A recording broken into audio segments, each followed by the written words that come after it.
Fala, moçada, tudo certinho? Seguinte, hoje nós vamos corrigir a prova do vestibular da Universidade Federal do Paraná, primeira fase, certo? A prova de Química desse ano foi uma prova que eu gostei bastante. Ela caiu questões assim que realmente quem estudou saberia responder. Os caras não viajaram muito na elaboração de questões, não pediram raciocínios absurdos, né? Eles cobraram exatamente o que é dado aí talvez de uma maneira, às vezes, que exigisse algumas questões um pouquinho mais de raciocínio, mas vocês vão ver que são conceitos que são bem trabalhados ao longo do ensino médio aí, do pré-vestibular, certo? Então, vamos começar aí, então. Olha a questão número 55 aqui. Ela diz o seguinte: folhas de repolho roxo exibem cor intensa devido à presença de pigmentos. Processando-se algumas folhas num liquidificador, com um pouco de água, extrai-se um líquido de cor roxa que posteriormente passa por uma peneira. Foram realizados os seguintes experimentos, seguidos das observações. Um comentário que eu faço aqui, ó, já vai meio que imaginando na sua cabeça o que está sendo acontecendo. Ó. As folhas de repolho roxo estão sendo batidas num liquidificador com água e sendo depois passadas por uma... Esse líquido aí está sendo filtrado, né? Está sendo passado por uma... Está sendo peneirado, na verdade, né? Não é uma filtração, não é uma peneiração. Mas o tema dessa questão não é separação de misturas, não. Mas é que eu quero falar uma coisa para vocês depois aí, que tem a ver com essa parte aí. Mas vamos lá. Sobre o volume de meio copo, de 100 ml, mais ou menos, do extrato líquido, adicionaram-se 20 ml de solução salina de cloreto de sódio, concentração 1 mol por litro, e a cor roxa do extrato foi mantida. E sobre o volume de meio copo do extrato líquido, adicionou-se suco de limão, e a cor do extrato líquido se tornou vermelha. Pois então, olha só, foi observado o aspecto turvo, o aspecto opaco, no extrato líquido, logo em seguida a sua separação das folhas de repolho, certo? Logo depois da peneiração que eu falei para vocês. E esse aspecto se manteve durante todos os experimentos. Agora dizemos o seguinte aqui, ó, sobre esses experimentos, considere as seguintes afirmativas. Número 1. A mudança de cor de roxa para vermelha no segundo experimento é evidência de que ocorreu uma transformação química no extrato. Gente, veja bem, o que está acontecendo aqui? Como é uma transformação química, o que seria uma transformação química? A gente vê que nossas evidências lá quando ocorrem transformações químicas são alterações nas propriedades organolépticas, né? Então, por exemplo, a gente vê a liberação de gás, a gente vê mudança de cor, a gente vê, às vezes, formação de precipitado, né? Nesse caso, a gente teve uma mudança de cor. Por quê? Porque o suco de limão ele é ácido. E o repolho roxo, ele tem uns pigmentos ali, umas moléculas, né? Que elas são... O repolho roxo ele é um indicador ácido-base, né? Então, quando você reage, o repolho roxo, assim, a folha ali aquele líquido, o extrato líquido ali que a gente peneirou, quando a gente reage aquilo com um ácido, a gente vai estar provocando uma mudança de pH, e esses pigmentos aí vão estar reagindo, na verdade, essas moléculas que dão origem a essa cor roxa vão estar reagindo ali com o ácido e vai dar uma outra molécula com outra cor, basicamente. É assim mais ou menos que funcionam os indicadores ácido-base, né? Eles variam ali a sua concentração dependendo da concentração de ácido, né? Então eles vão estar numa forma ali de uma molécula e reage com ácido ou com uma base, vai formar uma outra molécula parecida, mas com uma cor diferente, e que na hora ali você vê que ele é um indicador ácido-base justamente por isso. Quando você está trabalhando com ele ali, você vê a mudança de cor. É uma coisa que é bem expressa na sua cara ali, que ó, meu pH se alterou, entendeu? Então, e isso acontece graças a uma transformação química. Tudo bem? Então, item 1, verdadeiro. O item 2, ele pergunta se o sistema é homogêneo, como vocês podem ver aqui, ó. O extrato líquido é uma mistura homogênea. Mas, agora vem aquela situação ali. Você está fazendo o seu vestibular e você não tem uma folha de repolho roxo na sua mão e um liquidificador para bater e ver se a mistura é homogênea ou heterogênea, certo? Mas ele dá algumas informações e eu vou convencer vocês de que essa mistura ela não é homogênea. Primeira informação, ele diz que depois que você faz aquela peneiração, por isso que eu falei que eu chamei a atenção daquela peneiração aquela hora, porque assim, ó, você pega a folha de repolho roxo, bate no liquidificador com um pouquinho de água, pega uma peneira e transfere, de modo que aquelas folhas de repolho, às vezes que não foram bem batidas, aqueles pedaços mais graúdos ficam retidos na peneira e o que você quer estudar é o conteúdo que está no copo. Tudo bem? Ali ele diz que o conteúdo que está no copo, ele fica turvo, certo? Essa turbidez, normalmente, ela nos sugere uma coisa assim, ó. Se eu pegar esse copo e deixar ele ali, deixa lá, esquece ele, não mexe mais com ele ali. A ideia é que essa turbidez, o que está gerando esse aspecto turvo, vá decantando e com o tempo você observe duas fases. Isso quer dizer, então, que ali eu tenho uma mistura ali que vai estar, que eu não vou estar tendo interação entre as propriedades. Uma definição de mistura homogênea é a seguinte, que todas as suas propriedades intensivas devem ser constantes ao longo do sistema. Ou seja, um exemplo de propriedade intensiva é a densidade. A gente tem uma densidade constante nas soluções, porque soluções são misturas homogêneas. A gente vai ter a densidade da solução tal é tanto, né? Agora, se eu tiver mistura heterogênea, eu vou ter em cada fase um valor de uma certa propriedade intensiva. Nesse caso, é isso que está acontecendo. Então, mas temos um outro argumento, um pouquinho mais simples, mas também é uma coisa que você tem que ficar atento. O sangue. Nossa, o que tem a ver com sangue? O cara viajou, né? Não, me escuta, calma lá. O sangue, ele é uma mistura homogênea ou heterogênea? Vocês concordam comigo que o sangue é uma mistura, né? Mas, aparentemente homogênea, né? A gente olha, a gente só vê aquela fase avermelhada e, ok, é uma mistura homogênea. Não tem muito o que discutir. Tem o que discutir. Se você pegar um microscópio e aproximar, for vendo o sangue mais de perto, você vai ver células, você vai ver tudo aquilo que tem no sangue, né?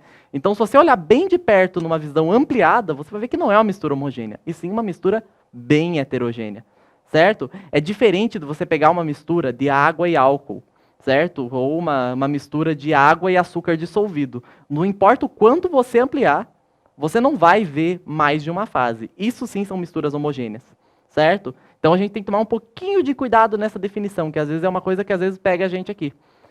Então agora, por essa lógica, se eu pego uma folha de repolho roxo, bato no liquidificador e passo por uma peneira, cara, não existe nenhuma peneira que vá reter uma célula. Então você pode ter certeza que além dos extratos lá da mistura ali, você com certeza vai ter as células do repolho, afinal de contas o repolho é uma planta, lá na biologia, um organismo pluricelular, tem muita célula ali. Se você pegar um microscópio e aproximar, você vai ver uma mistura heterogênea ali, certo? Enfim, eu dei essa divagada, na verdade, assim, mais para dar um segundo argumento para mostrar para vocês que essa mistura não é homogênea. Mas claro, se você já se tocou ali da parte da turbidez, que um sistema turvo ele já é considerado um sistema heterogêneo por causa de que ao longo do tempo ele decanta, já está ótimo, né? Mas só lembrando que também temos mais um motivo, mais uma justificativa aí para a gente. Tudo bem? Enfim, agora vamos para o terceiro item aqui, ó, que diz o seguinte, ó. Nos 20 ml de solução salina, existem 1,2 vezes 10 elevado a 22 íons Na+, e 1,2 vezes 10 elevado a 22 íons Cl-. Tá, vamos lá, ó, vamos para o quadro ali rapidinho. Ó, ele diz ali ó, que a gente adicionou 20 ml de uma solução aquosa de cloreto de sódio, sendo que a concentração desse cloreto de sódio era de 1 mol por litro. Esse litro a menos 1, lembrando, é mol por litro, né? Como o litro está ali dividido, a gente passa ele multiplicando desde que a gente inverta o sinal do expoente. Então é isso que significa essa notação aqui. Enfim, aqui ele diz o seguinte, ó, que eu tenho 1 mol, quer dizer que lá naquela garrafinha lá de cloreto de sódio, vou pegar aqui vamos por aqui que eu tenho uma garrafinha que parece uma bexiga, né, que eu não sei desenhar muito bem, e daqui dentro eu tenho essa solução que eu coloquei ali no sistema ali de repolho roxo, né, naquele sistema ali que a gente discutiu que é heterogêneo. E aqui, como o cloreto de sódio está dissolvido, então aqui sim a gente tem uma mistura homogênea, né? Mas assim, ó, o que eu quero chamar a atenção, se ele está me dizendo que a concentração dessa solução é 1 mol por litro, significa que eu tenho 1 mol de cloreto de sódio para 1000 ml de solução. Certo? Na verdade, aqui eu dissolvi o cloreto de sódio ali, né? Então ele quer saber, ó, em 20 ml... Ah, mas ele perguntou quantos íons. Ok, então a gente já vai chegar nessa informação aí. Mas antes vamos descobrir quantos mols de cloreto de sódio eu tenho em 20 ml. Por quê? Porque se eu sei o número de mols, a gente sabe que o cloreto de sódio, ele se dissocia em íon sódio e ânion, cátion sódio e ânion cloreto, né? Então significa que aqui eu tenho 1 mol, que vai gerar 1 mol, 1 mol de cloreto de sódio gera 1 mol de Na+, e 1 mol de Cl-, certo? Porque a estequiometria aqui é 1 para 1 para 1, é a proporção aqui, ok? Agora, eu quero descobrir quantos mols de cloreto de sódio eu tenho aqui, porque daí eu descubro o número de mols de íons sódio e cloreto. Quer ver? Ó? Vamos lá. Se eu chamo isso aqui de X, eu tenho que o meu X é igual a 20 vezes 1 divididos por 1000. Isso aqui é 0,02 mol, ok? Significa que se eu tenho 0,02 mol de cloreto de sódio, então eu tenho aqui 0,02 mol de íon sódio e 0,02 mol de íon cloreto, ok? Então significa que agora eu tenho que converter esse número de mols para número de partículas, porque íons são partículas. Como que eu faço isso?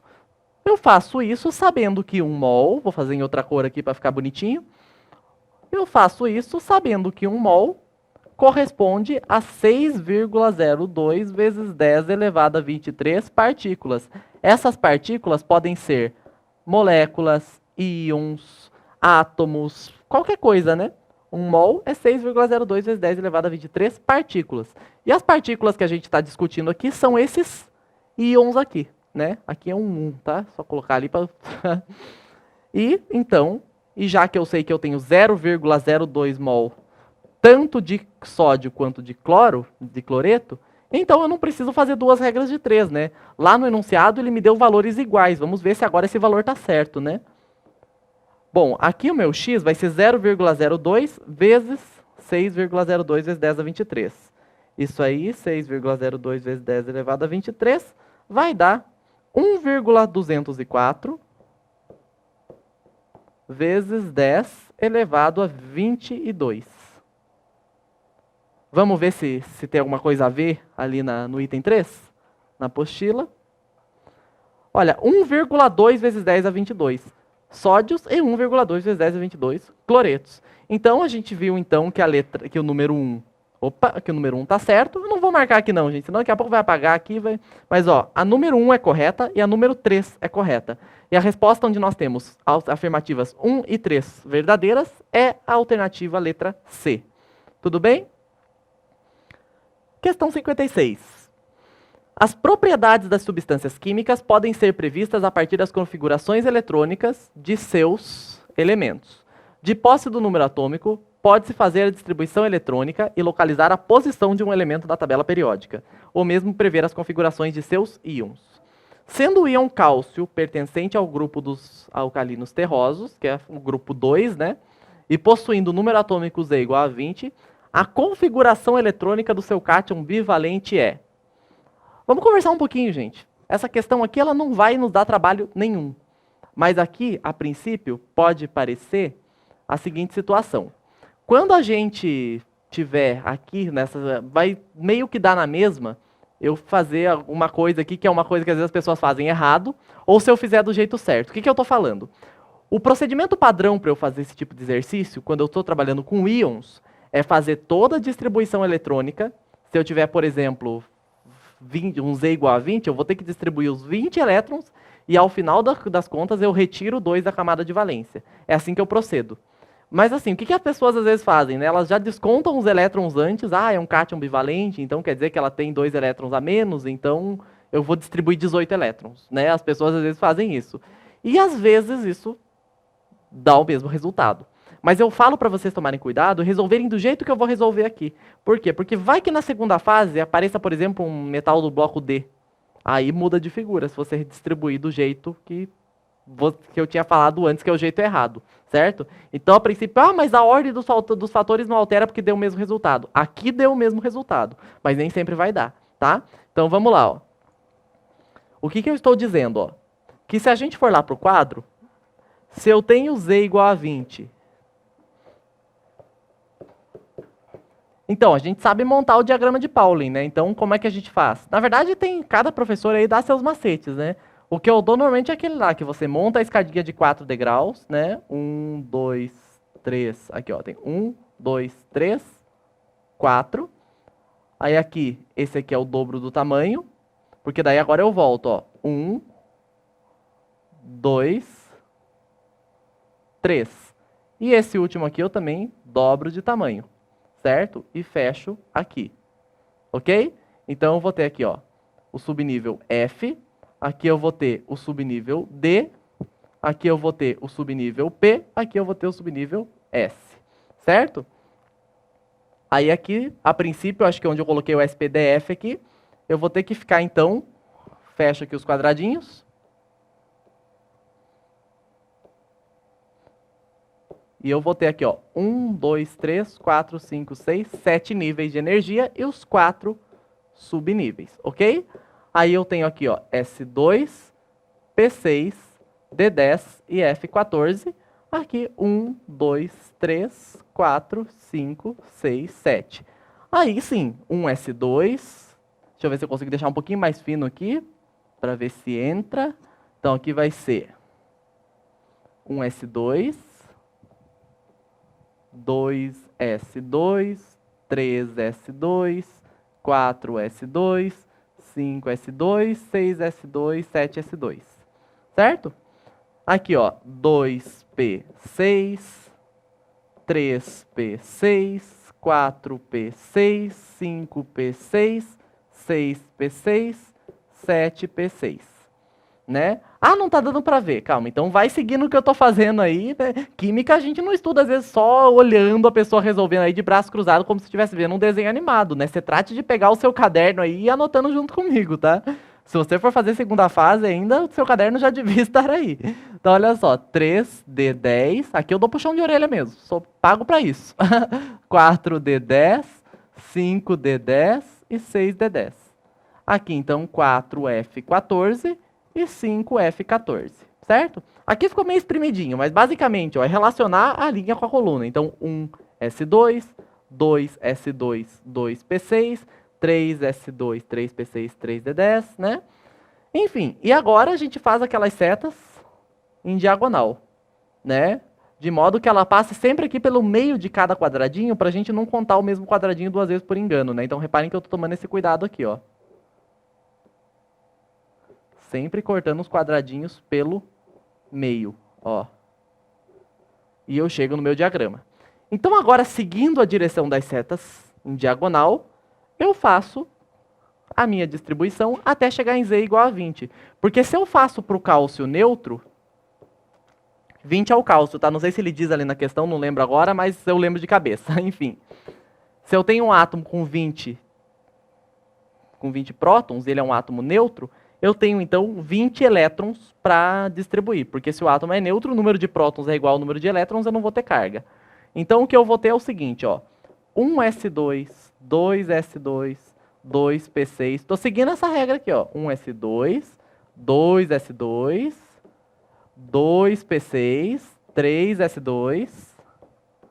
Segue a seta aqui, ó. 3P6, 4S2. 3P6, 4S2. E com isso, olha só, eu tenho 2, 4, 10, 12, 18, 20 elétrons. O número de elétrons é compatível com o número ali do expoente, né? Então eu tenho aqui 20 elétrons. Mas eu quero saber do meu cátion bivalente, o meu cálcio 2+. Ora, meu cálcio 2+, ele é o cálcio, só que com menos 2 elétrons, né? Porque a carga positiva quer dizer que ele está com excesso de prótons. Então, basicamente, a única coisa que eu faço é remover o 4S2 da minha brincadeira aqui. Vou só deixar um pouquinho mais grosso aqui. É só tirar o 4S2. E a minha distribuição eletrônica do cálcio 2+, ou seja, do cátion bivalente, é cátion porque a carga é positiva, é bivalente porque a carga é 2, né? Então, cátion bivalente é um X2+, né? Então, a gente faz desse jeito aqui. Vamos ver onde é que a gente acha essa alternativa? 1S2, 2S2, 2P6, 3S2, 3P6, letra B. Certo? Foi o que a gente acabou de fazer aqui. Questão 57, uma questão de estequiometria. Diz o seguinte: a bauxita, constituída por uma mistura de óxidos, principalmente alumínio e ferro, óxido de alumínio e de ferro, é o principal minério utilizado para a produção de alumínio. Na purificação pelo processo Bayer, aproximadamente 3 toneladas de resíduo a ser descartado são produzidas a partir de 5 toneladas de minério. Com a alumina purificada, o alumínio metálico é produzido por eletrólise ígnea. Ok, então vamos lá. Ele pergunta, a partir de 5 toneladas de minério, a quantidade, em toneladas, de alumínio metálico produzida por eletrólise ígnea é mais próxima de... Quadro, vamos lá. Primeira informação. Ele pergunta para a gente quanto que a gente vai precisar. No caso, quanto de alumínio a gente vai obter, né? Partindo de 5 toneladas da bauxita. E ali no enunciado ele diz para a gente o seguinte, que a bauxita ele é um minério composto por óxidos de alumínio e ferro, certo? Então a gente tem na composição da bauxita, a gente tem a alumina, ou seja, que é o óxido de alumínio, Al2O3, e a gente tem os óxidos de ferro, a gente tem Fe. Qual óxido? Vamos voltar lá para ver? Eu esqueci agora qual óxido que é. É, o hidróxido de ferro 3, né? Então, Fe2O3. E a gente tem também um hidróxido de ferro, né? Provavelmente hidróxido de ferro 3 mesmo. Aqui. Enfim, isso aqui não vai importar, tá, gente? Eu só queria ver por formalismo mesmo. Mas a ideia é o seguinte, ó, ele fala que a purificação da bauxita, ele gera, por exemplo, assim, 3 toneladas de lixo, né? No caso aqui é uma impureza. Ele diz ali no enunciado que é a nossa lama vermelha, né? E quando a gente tem aqui, ó, nessa situação, o que sobra pra gente são apenas 2 toneladas de alumina. E é essa alumina aqui que vai ser usada numa eletrólise ígnea para produzir o alumínio. Agora, vamos nos concentrar aqui, nessa equação química. Pois bem, gente, como que eu vou saber essa equação? Então, nessa hora a gente lembra lá das reações de decomposição, não é verdade? Onde a gente tem a seguinte situação. As reações inorgânicas, a gente tem reações de síntese, reações de análise, reações de simples troca, reações de dupla troca. Tudo bem? Ok. Nesse caso, é claramente uma reação de análise, uma reação de decomposição. Como que eu sei que é claramente? Primeiro, eu tenho uma substância composta, dando origem à substância simples, alumínio. A substância composta, óxido de alumínio, dando origem à substância simples, alumínio. Certo? Outra evidência que eu tenho de que é uma reação de decomposição é quando ele fala em eletrólise. Lembram que as reações de decomposição, a gente tem aquelas lá que a gente estuda, que são, por exemplo, a pirólise, que é quando é pelo fogo, a gente decompõe pelo fogo, né? Ou quando é uma fotólise, que é o exemplo do peróxido de hidrogênio, que a decomposição é pela luz. A luz faz com que o peróxido de hidrogênio se decomponha em H2 e O2, né? Em gás hidrogênio e gás oxigênio. Nesse caso, a gente tem a eletrólise, né? Que no caso é uma corrente elétrica, e como é uma eletrólise ígnea, ela é sem a presença de água. Então montar essa equação é fácil, é só eu pegar esse óxido de alumínio aqui e colocar como produtos as suas respectivas substâncias simples que a formam. Quem são elas? Uma delas, obviamente, o alumínio, e a outra é o oxigênio. O alumínio, gente, é um metal. A gente pode representar ele sem aquela atomicidade ali, porque a ligação metálica basicamente vai envolver ali a união entre os cátions, no famoso modelo da nuvem eletrônica que a gente conhece, do mar de elétrons, perdão, né? Agora, o oxigênio, a gente sabe que não existe oxigênio atômico estável na natureza. Então, o oxigênio que vai ser liberado, obviamente, é o oxigênio O2, do gás oxigênio, né? E com isso a gente já pode balancear essa equação, ó. Se eu tenho 2 alumínios nos reagentes, eu vou ter que ter 2 alumínios nos produtos. Isso é importante para fazer cálculo estequiométrico, gente. Eu preciso da equação química balanceada. E é isso que a gente está discutindo aqui. Eu tenho, então, 2 alumínios. Aqui eu tenho 3 oxigênios. Então, aqui eu tenho que ter 3 sobre 2, porque daí 3 sobre 2 vezes 2 vai dar 3 e vai balancear ali. Portanto, a minha equação química que a gente vai trabalhar, a gente pode multiplicar tudo por 2 para eliminar aquela fração ali no oxigênio e chegar na equação 2Al2O3, que vai formar 4 alumínios mais 3O2. Ok? Então, agora vamos trabalhar em cima dessa equação aqui.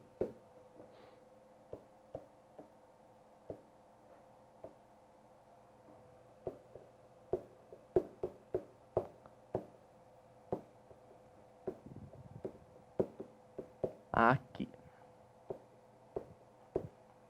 Tá balanceadinho? Então agora, vamos lá. Como é uma estequiometria, ele faz o seguinte, ó, ele quer saber, a partir de uma certa massa conhecida de alumina, qual vai ser a massa de alumínio que eu vou obter. O que ele nos fornece?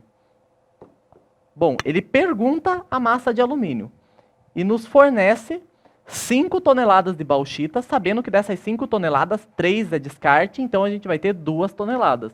2 toneladas são 2 milhões de gramas, tá? Então, é aqui a minha linha, eu chamo de X enunciado. Para quem já viu outras aulas minhas de estequiometria, eu divido a regra de 3 nas linhas assim. Eu tenho as colunas que dão o que o autor está pedindo, ou seja, se ele está querendo relacionar massa com volume, massa com número de mols, né? Então, eu coloco isso evidente nas colunas, nessas colunas aqui. E nas linhas, eu chamo uma das linhas de X enunciado, ou seja, vou até colocar X barra E aqui, e nessa linha eu coloco o meu X, né, que é a minha incógnita, e o que o enunciado me fornece, beleza? E na outra linha eu chamo ela de linha mol, porque é onde eu coloco os dados referentes a um mol, que daí eu posso comparar, certo? Então o que eu posso dizer aqui, ó? Se 2 mols de alumina geram 4 mols de alumínio, então eu vou ter que saber aqui, ó, qual é a massa de 2 mols de óxido de alumínio, certo? Que é a alumina. Então, se eu ver lá no meu enunciado, ele nos fornece a massa do alumínio e do oxigênio. Vamos conferir lá? O alumínio tem massa 27 e o oxigênio massa 16. Voltando lá para o quadro, então.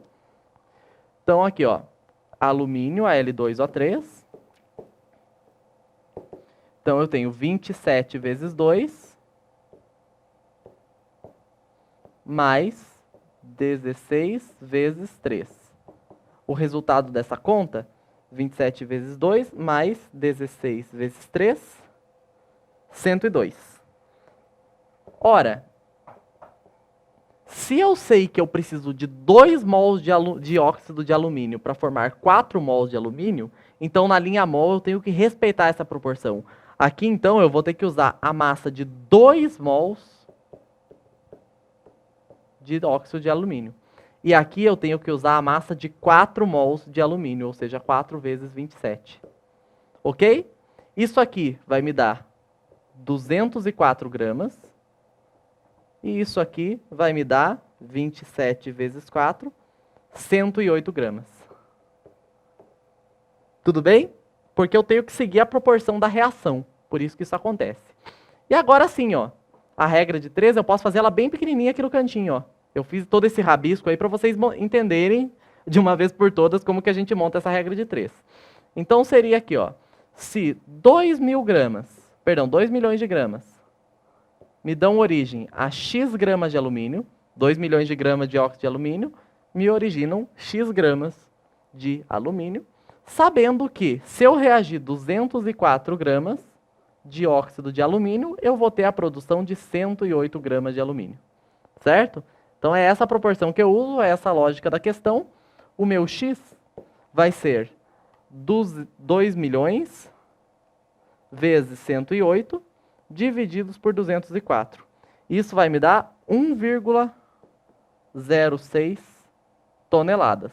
Ou seja, na verdade vai dar 1.058.823,52 gramas. Mas como as respostas então estão em toneladas, eu já converti de gramas para toneladas aqui. Então, lá no nosso gabarito oficial, letra A é a resposta. Ok? Reparem que até agora, gente, seguindo aquele comentário que eu fiz, né, a gente teve aqui, ó, a questão do repolho roxo, né, que é indicador ácido-base, no caso, sistema homogêneo heterogêneo, número de mols, grandezas químicas, é conteúdo discutido ali no ensino médio bem amplamente. Distribuição eletrônica a gente vê a rodo, estequiometria nem se fala e nem adora. E essa questão, ela também segue o mesmo parâmetro, né? Porque, olha só, basicamente a gente tem aqui, ó, é uma questão para determinar a massa molar da adrenalina. Vamos ver ela ali para seguir o nosso programa aqui, ó. Em momentos de estresse, as glândulas suprarrenais secretam o hormônio adrenalina, que a partir da aceleração dos batimentos cardíacos, do aumento da pressão arterial e da contração ou relaxamento dos músculos, prepara o organismo para a fuga ou para a defesa, certo? Qual é o valor da massa molar desse composto? Gente, para calcular a massa molar, a gente faz o mesmo procedimento para calcular a massa molecular. A única coisa que muda é a unidade. A massa de uma molécula é dada em U, que é a unidade de massa, né? E a massa de um mol dessa molécula vai ser dada em gramas, certo? Essa é a definição de mol, inclusive, né? Um mol é a quantidade necessária para que, por exemplo, 10U, uma molécula, por exemplo, às vezes um átomo, alguma coisa que pese 10U, eu preciso de 1 mol dessa substância X para que eu tenha ali 10 gramas em mão, certo? Então, se um átomo de hidrogênio pesa 1U, então 1 mol de hidrogênios vão pesar 1 grama, ok? Isso aí a gente fala com mais calma nas aulas teóricas, né? Mas, a princípio, essa é a definição. Então, se a única coisa que muda é a unidade e o valor da massa atômica, da massa molar é numericamente igual à massa atômica ou molecular, o que só vai mudar a unidade, o procedimento vai ser o mesmo. Então, nesse caso, como é uma molécula orgânica, a única coisa que eu quero chamar a atenção é que aqui eu vou ter que contar os carbonos e hidrogênios que estão subentendidos, né? E montar a minha fórmula molecular aqui. Como que a gente vai fazer isso? Ó? Aqui acontece a seguinte situação. Qual é a fórmula molecular da adrenalina? Pois bem, como aqui ele está em grafia de bastão, eu tenho que cada ponta da grafia de bastão é um átomo de carbono. Então eu vou pintar os carbonos aqui. Ó. Eu tenho um carbono aqui, 2, 3, 4, 5, 6, 7, 8 e tem um 9º carbono aqui que está sendo mostrado, certo? Então eu tenho 9 carbonos, C9. Ok, contamos os carbonos. O hidrogênio, os hidrogênios que estão ali, por exemplo, ligados ao oxigênio, a nitrogênio, eles estão sendo mostrados, né? Agora, hidrogênio ligado a carbono, a esses carbonos que a gente mostrou na grafia de bastão, eles também podem aparecer. Então eu vou fazer um risquinho em azul aqui, onde nós tivermos os hidrogênios escondidos. Então vamos lá, ó. Nesse carbono aqui de cima, nesse daqui da ponta do anel aromático aqui em cima, vou fazer uma seta para vocês verem de onde eu estou falando, tá um pouquinho só... sumiu ali, mas espera aí. Vamos voltar aqui. C9. Aqui, nesse carbono aqui, eu tenho escondido, ó, um hidrogênio. Por quê? Porque repare que esse carbono está fazendo, ó, 1, 2, 3 ligações, certo? Porque ele está fazendo uma simples e uma dupla. Então, totalizam 3 ligações, então está faltando um hidrogênio ali. Então, basicamente, é assim que a gente completa os hidrogênios aqui, né? Então, aqui eu tenho um hidrogênio, agora eu acertei aqui em cima, está um pouquinho descalibrado. Aqui, ó, aqui eu também vou ter um hidrogênio, então eu vou fazer um risquinho. Aqui eu também vou ter um hidrogênio. Agora aqui, ó, eu não vou ter, porque os carbonos já estão completando 4 ligações. Os únicos hidrogênios que eu conto são esses que estão mostrados. Hidrogênios escondidos eu vou ter um aqui também, ó. Por quê? Porque aqui esse carbono também está fazendo 3 ligações, está fazendo 3 ligações simples, então eu tenho um hidrogênio escondido ali. Esse carbono aqui, ó, tem ligação com 2 hidrogênios, certo? Porque ele só está fazendo 2 ligações. Então vamos contar agora todos os hidrogênios, inclusive os que estão aparecendo, né? Então a gente tem aqui, ó, 1, 2, 3, 4, 5, 6, 7, 8, 9, 10, 13. Certo? Então, C9H13. Oxigênios. Oxigênios eu tenho... Agora ficou fácil de contar, né? Só tem 3 ali, né? Só fazer uma borracha maior aqui. Temos 3.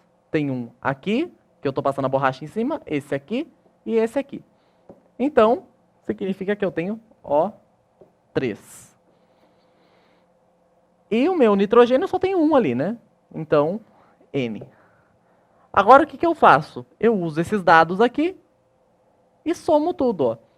Então, eu vou fazer, ó, 12 vezes 9, porque eu tenho carbono de massa 12, mas eu tenho 9 carbonos, mais 1, que é a massa do hidrogênio, vezes 13, mais oxigênio, massa 16, 16 vezes 3, mais o nitrogênio massa 14, mas eu só tenho um nitrogênio, então 14 vezes 1. Isso aqui vai me dar 12 vezes 9, mais 13, mais 16 vezes 3, mais 14 vezes 1. Isso aqui vai dar 13 mais 16 vezes 13. Eu tô batendo a calculadora aqui para ganhar tempo, tá, gente? Vocês não podem levar a calculadora na prova, mas aqui também eu não posso ficar fazendo continhas de matemática aqui, porque não é o objetivo, né? 183 é a minha resposta, ok? Então, basicamente, o cuidado que a gente tem que ter aqui. Contar os carbonos, né? Os hidrogênios que estão escondidos. Aqui a gente tem alguns conhecimentos aqui. Essa questão pode parecer bobinha, mas tem alguns conceitos que eu preciso falar para vocês. Né? Tem gente que às vezes se bate um pouco para descobrir a fórmula molecular a partir de uma grafia de bastão, mas a partir da fórmula molecular é só usar os dados ali, tá sossegado e correr para o abraço e marcar a resposta, tá? Vamos aqui para a 59. A 59 é assim, gente, ó, recentemente foram realizados retratos genéticos e de hábitat do mais antigo ancestral universal, conhecido como Luca. Acredita-se que esse organismo unicelular teria surgido há 3,8 bilhões de anos atrás e seria capaz de fixar CO2, convertendo esse composto inorgânico de carbono em composto orgânico, né? E o Friedrich Wöhler lá se achando porque converteu ureia em cianato de amônio em ureia, né? Mas enfim, brincadeiras à parte. Ó, para converter o composto inorgânico de carbono mencionado em metano, esse composto inorgânico mencionado é o CO2, né? Então, ele quer saber o seguinte, ó, para converter CO2 em metano, ele quer saber o seguinte, a variação do NOx do carbono durante esse processo.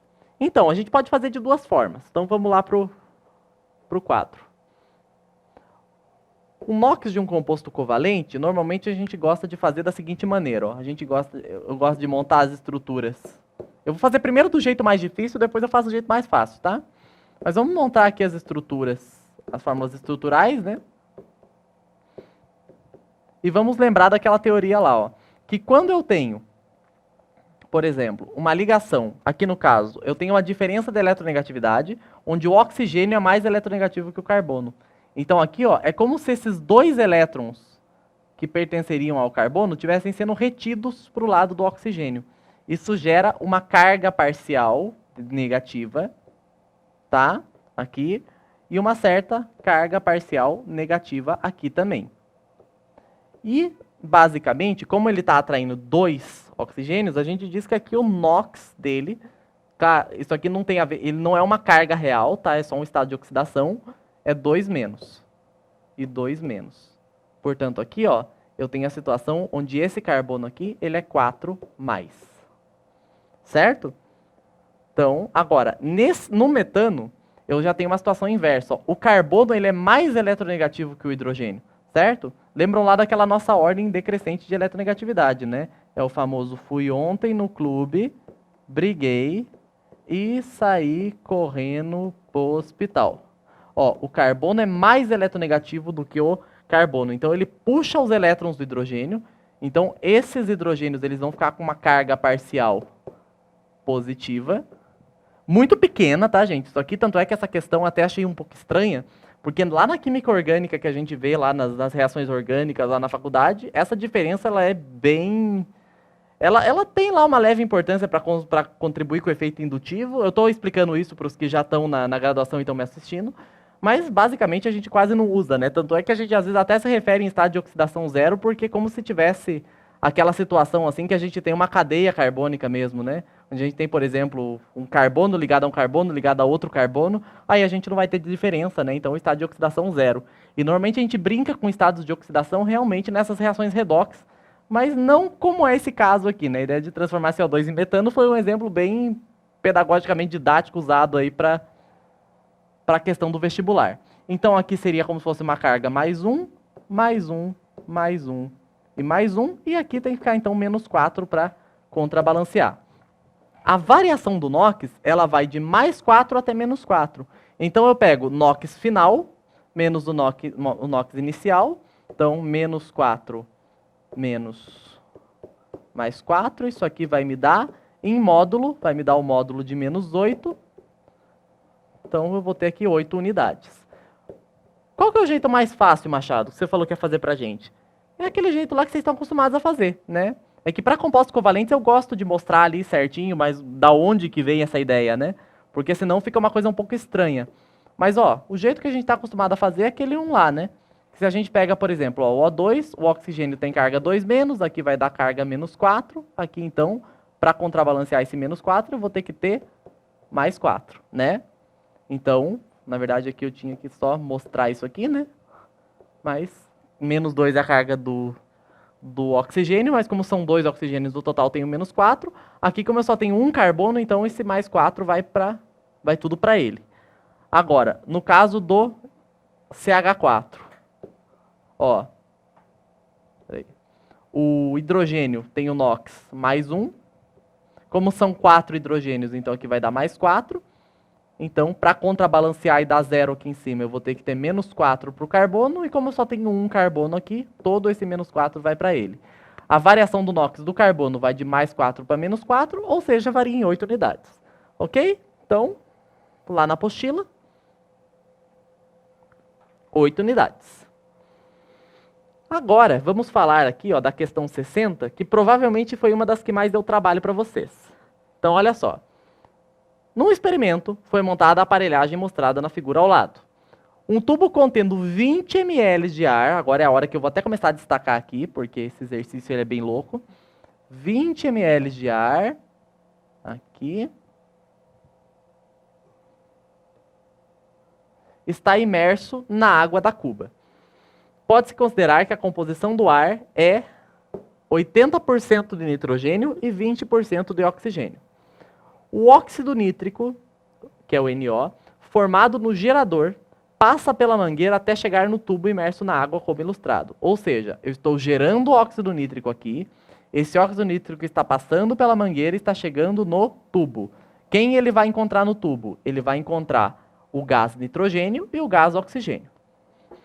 Olha, deixou-se o NO borbulhar até que fossem acrescidos ao tubo 4 ml desse gás. Ou seja, a gente adicionou 4 ml de óxido nítrico ali. Após cessar o fluxo de óxido nítrico, ou seja, após a gente chega de mandar óxido para lá, o tubo foi mantido imerso na posição vertical de modo que seu volume pudesse variar, mantendo a pressão em seu interior igual à pressão exterior, mas sem escape de gás. Após certo tempo, o gás dentro do tubo adquire cor castanha em função da seguinte reação. E a reação está aí. E ele pergunta, a respeito desse experimento, identifique-se as alternativas abaixo como verdadeiras ou falsas.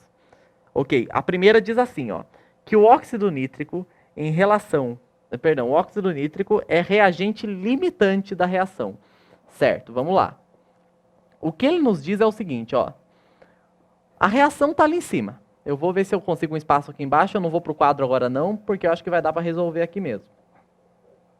Tá, vamos ver se vai dar certo. Qualquer coisa a gente vai para o quadro ali. Mas, ó, a reação é aquela ali em cima. Eu tenho 2 mols de óxido nítrico reagindo com oxigênio.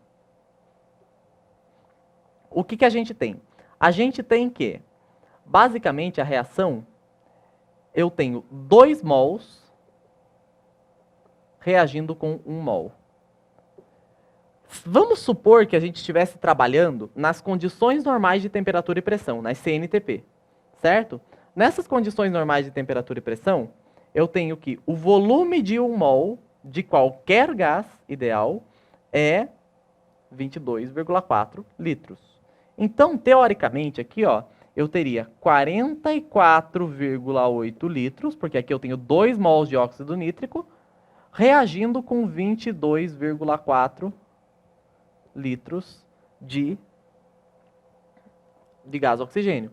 O que eu quero dizer com isso? Se 1 mol de qualquer gás tem sempre o mesmo volume, então 2 gases que estejam na mesma quantidade de matéria terão o mesmo volume. Foi, ó, dois gases que estiverem com a mesma quantidade de matéria terão o mesmo volume, certo? Então, nessa situação, o que ele fala ali, ó? Ele fala que a gente pegou ali, ó, o óxido nítrico, quantos ml ali? Eu vou ter que subir aqui um pouquinho, guarde bem isso que eu anotei aqui, porque ele vai sumir. Sumiu. Ó, eu tive que subir aqui um pouquinho. Ó, a gente adicionou 4 ml de óxido nítrico no tubo, tá? Então, a gente tinha 4 ml de óxido nítrico, 20 ml de ar, tá? Então, 4 ml de óxido nítrico. Bom, ele fala em 20 ml de ar, mas ele fala que o ar é 20% O2. Então, ó, se eu tenho 20 ml de ar, certo? Sendo que o ar é composto 20% de oxigênio, então significa que se 20 ml de ar corresponde ao total, então 20% corresponde ao volume de oxigênio. Faz sentido? 20 ml, quantidade de ar total, esse X é o volume de gás oxigênio. Que no caso aqui, ó, vai ser 20 vezes 20 divididos por 100, vai dar 4 ml. O que isso quer dizer, gente? Quer dizer que eu reagi 4 ml com 4 ml. Mas, para que eu tivesse reação total aqui, na verdade, ó, 2 ml de oxigênio já seriam suficiente. Como assim? O que você está falando? Ó, vou colocar em vermelho aqui, ó. Você concorda comigo que se aquela premissa lá que eu falei para vocês, que se um gás, dois gases com a mesma quantidade de matéria tem o mesmo volume, então significa que se nesse caso aqui, se eu tiver 2 ml, perdão, 4 ml aqui, só.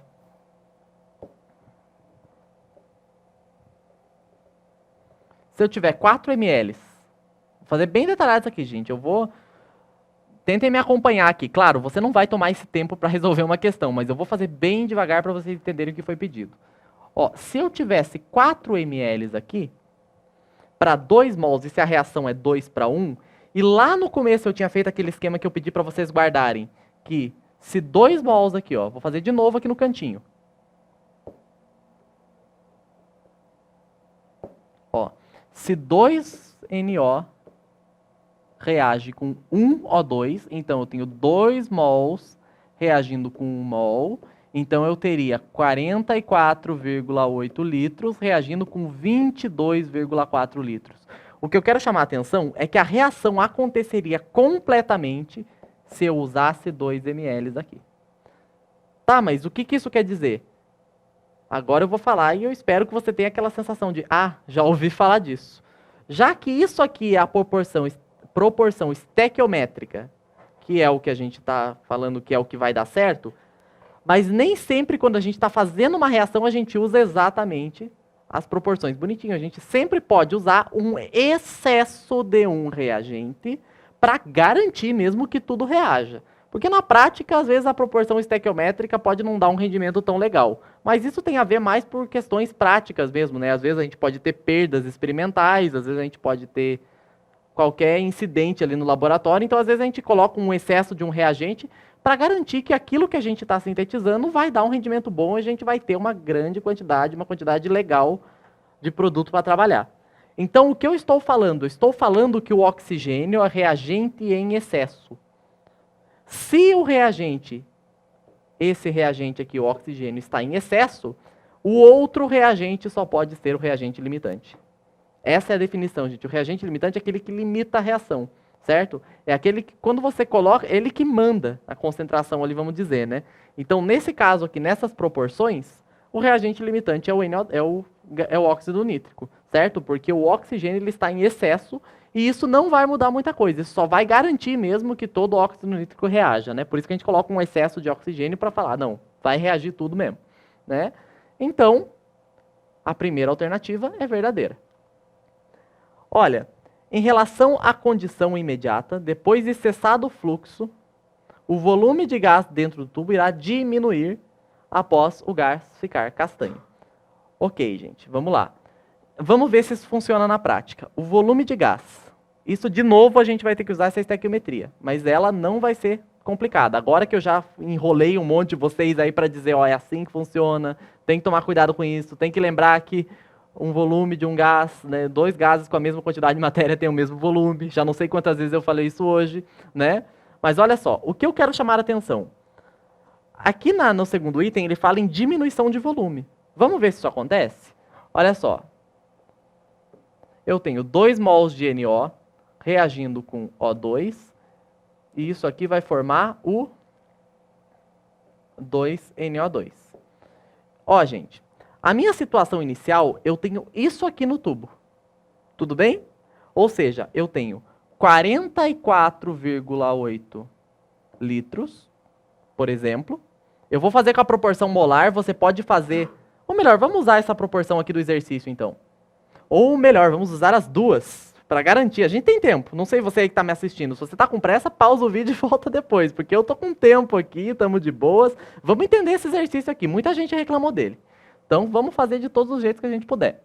Ó, 22,4 litros, tá? Isso é o que a gente teria, proporção molar, né? Isso aqui me originaria 44,8 litros. A gente está falando de gases, ó. É gás, gás e gás.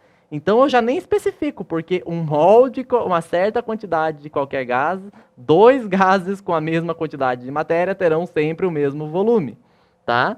Então, significa que aqui, inicialmente, no meu tubo de ensaio, eu tinha a soma desses volumes aqui. O meu volume inicial era 44,8 mais 22,4, era 67,2, e tivemos uma contração de 67,2 litros para 44,8. Ah, mas quem me garante que isso vai acontecer nesse caso? Bom, se você é ateu em química, você não acredita nas coisas que eu estou falando, você é cético, vamos usar os dados aqui então, ó. Quanto que a gente tem de óxido nítrico? O óxido nítrico, ele fala ali pra gente que são 4 ml. Certo? Tá? 4 ml, O2 a gente viu que são 4 ml também. Isso aqui vai me gerar quantos ml aqui, ó? Pois bem, se eu tenho aqui, ó, se 44,8 litros gerariam 44,8 litros, eu sempre faço pelo reagente limitante. Então aqui, ó, esses 4 ml vão gerar 4 ml, porque o mesmo volume de gás significa que eu tenho o mesmo número de mols desse gás. Isso aqui é um excesso, esse aqui está 4 porque é um excesso estequiométrico.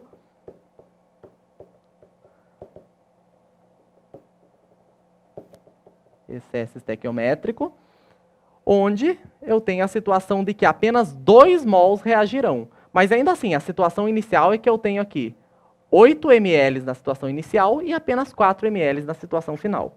Então, eu tenho sim uma redução de volume. E eu espero ter convencido vocês. Então, o segundo item é verdadeiro também. Ok. Em relação à condição imediata, depois de ter cessado o fluxo, a pressão parcial de N2 dentro do tubo irá aumentar após o gás ficar castanho. O que isso quer dizer, gente? Quer dizer o seguinte, quer dizer que dentro desse tubo eu tinha o ar atmosférico ali, ele aproximou como sendo apenas N2 e O2. Repare que só o O2 reagiu, certo? Então, se o O2 reagiu, quer dizer que ele está sendo consumido. E eu estou tendo uma quantidade, assim, a questão, a pressão parcial tem a ver ali no caso, a quantidade de N2 não vai mudar. Mas a proporção desse N2 começa a mudar, concorda? Porque eu estou retirando o O2 daquele tubo de ensaio. Então significa que a pressão do N2 começa a ser mais dominante do que com relação à pressão do oxigênio. Isso que significa dizer que a pressão parcial do N2 vai ser maior conforme essa reação for acontecendo. Então, item 3, verdadeiro, ok? O valor de pH da água da região A irá diminuir após o gás se tornar castanho. Sim, esse gás castanho é o dióxido de nitrogênio, é o NO2, que reage com a água para formar ácido nítrico. Ou seja, se vai formar um ácido, porque o NO2 é um óxido ácido, Então, isso significa que o valor de pH da água vai diminuir. Lembrando que o óxido nítrico, o NO, ele é um óxido neutro, ele não é um óxido ácido, ele não é um óxido básico, ele é um óxido neutro, tá? Então, não entra aí nessas... Então, se ele é um óxido neutro, ele não reage nem com ácido, nem com base, nem com água, tá? Então, basicamente, os 4 itens são verdadeiros, resposta letra A, ok? Vamos para a questão 61, estamos acabando.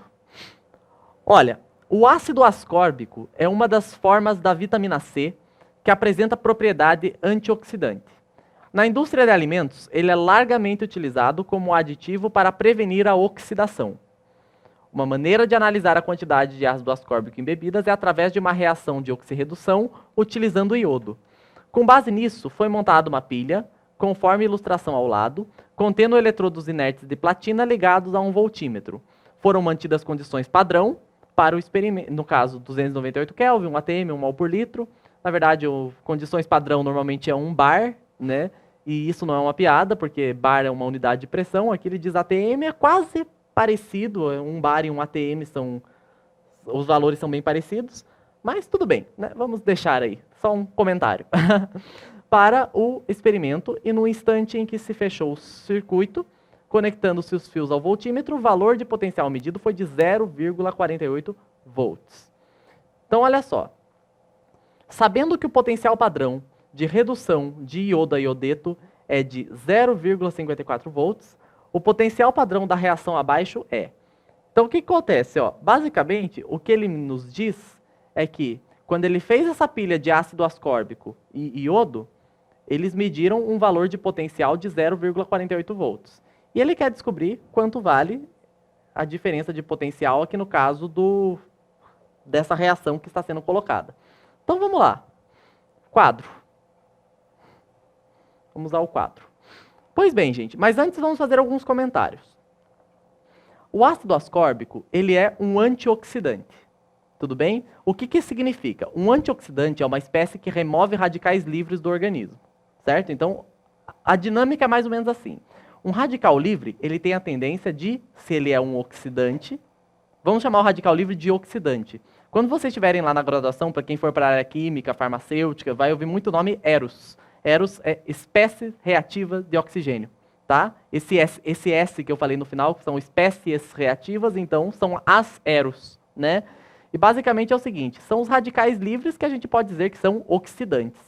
O que um oxidante faz? Um agente oxidante, ele oxida o outro. Como assim o outro? Ele oxida outra substância, mas ele sofre redução. Como que isso acontece? Ora, se a oxidação é uma perda de elétrons, a redução é um ganho de elétrons. Se eu quero ganhar um elétron, eu tenho que te oxidar. Você tem um elétron sobrando, eu quero ganhar. Então o que eu vou fazer? Eu vou pegar o seu elétron, com isso você sofreu oxidação, eu sofri redução. Se eu provoquei a sua oxidação, é porque eu sou um agente oxidante, ok? Basicamente é isso. Agora, vamos supor que eu sou um radical livre e você é uma célula de DNA. É por isso que o pessoal fala que os radicais livres dão câncer, dão todas aquelas doenças lá que a gente escuta falar que o radical livre é o mal do século, né? É uma situação que acontece. Os radicais livres, como eles são muito reativos, eles podem oxidar. Eles podem reagir com o seu DNA, por exemplo, e pode dar problema aí para a sua saúde. Por que faz bem tomar vitamina C? Porque vamos supor que apareça ali no meio alguém que sofra essa oxidação mais facilmente. Ou seja, vamos supor que apareça o ácido ascórbico ali e fala, oxide a mim, mas não oxide aquela célula. Olha, eu te dou o elétron aqui facinho se você quiser. É basicamente isso que um antioxidante faz. Ele vai lá, ele reage com o oxidante, protegendo que ele faz que o oxidante oxide um meio biológico assim, que seja mais importante. Né? Por isso que é importante a gente ingerir antioxidantes. Por que eu estou falando isso? Porque se o antioxidante, olha, eu estou planejando a questão já. Se o antioxidante ele tem tendência a ser oxidado mais facilmente, significa que ele tem maior potencial de oxidação. Se ele tem maior potencial de oxidação, significa que ele tem menor potencial de redução. Isso já nos adianta um pouquinho o que a gente vai ver aqui. Porque aqui, ó, o que ele fala? Ó? Ele me diz que as informações. A semi-reação que converte iodeto a iodo, né? Vamos só voltar ali na apostila para a gente ler? Aqui, ó. Sabendo que o potencial padrão de redução de iodo a iodeto. Tá, vamos voltar lá para o quadro. Iodo a iodeto. Então, I2 e menos. Ok? Tá. Aqui, ó, gente, meu NOx diminuiu, porque ele foi de 0 para menos 1. Se eu tenho diminuição do NOx, eu tenho redução do NOx. E uma redução, ela só acontece quando a espécie ganha elétron. Tudo bem? Como o iodo aqui eu tenho I2, eu vou formar 2I, então eu vou precisar de 2 elétrons. Tudo bem? Ah, mas como é que eu sei que o iodo não é só I? Gente, o iodo é do grupo 17, junto com flúor, cloro, bromo, aí sim o iodo, né? E todos esses caras aqui, você nunca vai encontrar eles na forma atômica, sempre na forma diatômica, certo? Isso aí é o conhecimento lá da química geral que a gente tem. Então, nessas condições, I2 mais 2E, formando 2I menos. E ele diz ali que o potencial padrão de redução, aqui fica claro que é uma reação de redução, né? Do iodo é, quanto vale mesmo? Vamos voltar lá? Eu vou ficar voltando toda hora aqui, porque ele fala que é 0,54 volts. Ok. E o que ele me diz é o seguinte, ó, que a reação global, no caso antes aqui, eu vou só fazer o seguinte, ó. Vamos mostrar aqui o ácido ascórbico, por exemplo. Ele pergunta ali, vamos só descer de novo rapidinho ali, voltar para...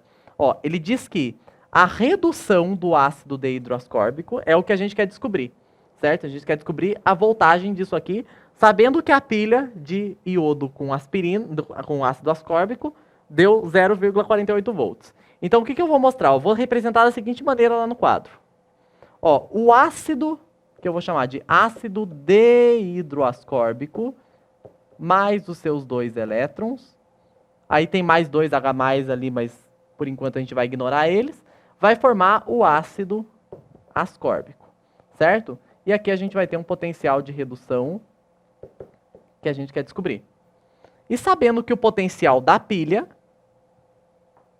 E0, é igual a 0,48 volts. Pois bem, primeira coisa que a gente tem que pensar aqui é o seguinte. Nesse caso, eu vou ter que, se o meu ácido ascórbico é um agente oxidante, certo? Ele é um antioxidante, eu falei para vocês no começo que ele tem a tendência a sofrer uma oxidação.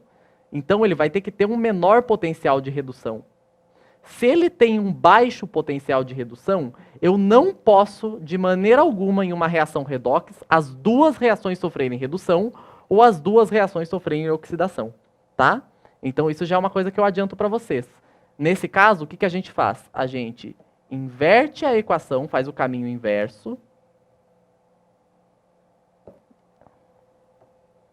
Ou seja, a gente vai colocar então como que vai ser o ácido ascórbico quando ele perde 2 elétrons e gera o ácido dehidroascórbico, que eu estou abreviando aqui. Agora sim eu vou ter um potencial de oxidação, certo? Que vai ser o meu X. Então, o que vai acontecer aqui, ó? Nesse caso, agora eu tenho o quê? E0 vai ser igual a... Eu tenho que somar o E0 total, né? O E0 total é 0,48. Então, o que eu tenho... Vou só apagar aqui e fazer mais bonitinho. Que aqui eu vou ter aqui, ó, o somatório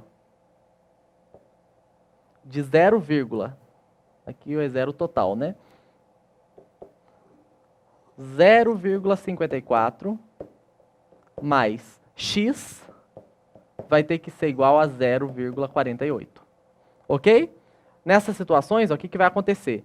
Eu vou ter que o meu 0,54 vai passar diminuindo e eu vou ter que X é igual a 0,48 menos 0,54. Isso aqui, gente, vai me dar um E0 oxi de menos 0,06 volts.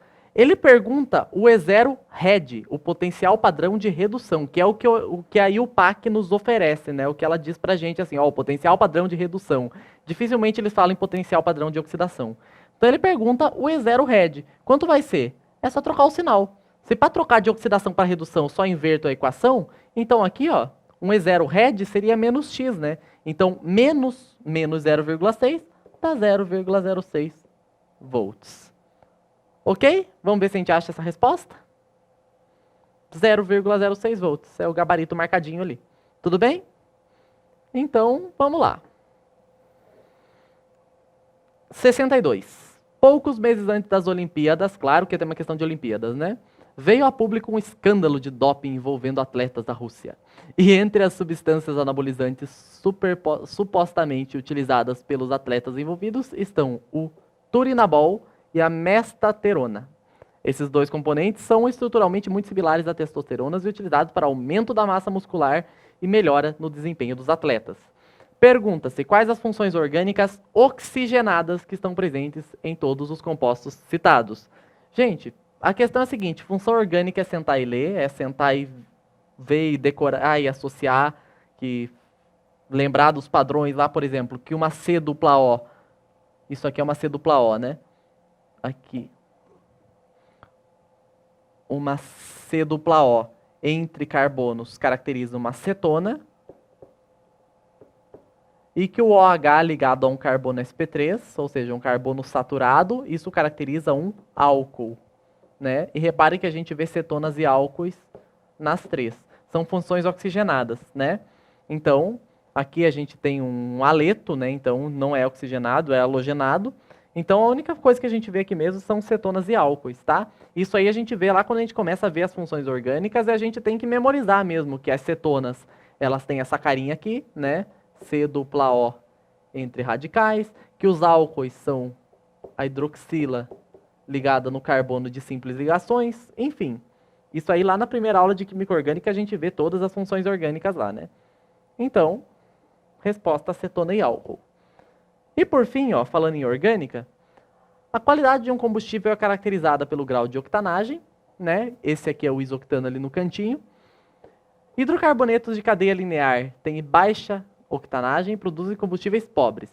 Já os alcanos ramificados são de melhores qualidades, uma vez que tem mais hidrogênios em carbonos primários e as ligações CH requerem mais energias do que as ligações as ligações carbono-carbono, né, para serem rompidas. E assim a combustão dos hidrocarbonetos ramificados se torna mais difícil de ser iniciada, o que reduz os ruídos do motor.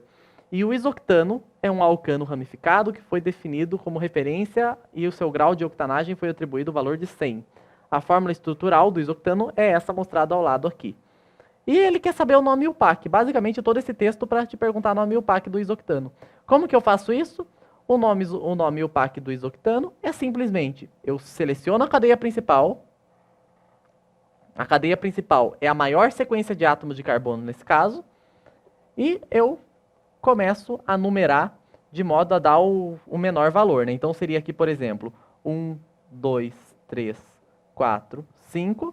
Ah, mas e se eu fizesse 1, 2, 3, 4? Pois é, mas o substituinte principal, onde a gente tem, por exemplo, mais metilas, a gente sempre tem que ver, numerar onde está mais próximo do que está principal. E quando eu digo principal, quer dizer, onde tem uma dupla, onde tem mais substituintes, onde tem uma função orgânica. Então a gente sempre começa numerando dali. Então, com isso, a gente vê que no carbono 2 a gente tem duas metilas, portanto, eu tenho 2,2-dimetil, 4-metil, ou dá para dizer ainda, juntar isso aqui e dizer que é 2,2,4-trimetil. Isso aqui foi o macetinho que eu fiz, isso aqui é a regra IUPAC, né? Que, inclusive, até as próprias alternativas vão te guiar a isso na dúvida, tá? Trimetil, met-et-prop-but-pente, pentano. Então, 2,2,4-trimetilpentano, resposta letra A. Foi? Isso aí, gente. No final das contas, ficamos um pouquinho mais de 1 hora aqui, né? Eu acho que valeu a pena a gente discutir aí com calma, né? Claro, às vezes eu vejo alguns comentários, às vezes o pessoal fala, nossa, mas será que leva tanto tempo para fazer essa questão aí? Não, né? Tem aquela história lá, no vestibular você tem em média 3, 4 minutos por questão. Mas aqui, agora que já passou o vestibular, agora que já passou o estresse, agora que você já tá calmo no teu computador em casa, confortável, agora sim, aquilo que eu digo. Para estudar as ciências exatas é sempre bom você estar me acompanhando e com o seu caderno do lado, para ir anotando o que eu estou fazendo, né? Para ir refazendo o exercício, pausar o vídeo e tentar fazer o exercício antes de eu começar a falar, né? E claro, mandar aí pra gente as suas possíveis dúvidas, o que não ficou muito claro, o que vocês não entenderam, é só mandar pra gente aí que a gente responde para vocês, tá bem? Então, no mais, bons estudos, aos que vão fazer a segunda fase, boa sorte, bons estudos, bom preparo, e nos vemos aqui no Apoio Enem para novas atividades aí relacionadas a essas provas e vestibulares aí, tudo bem? Tchau, tchau, um abraço.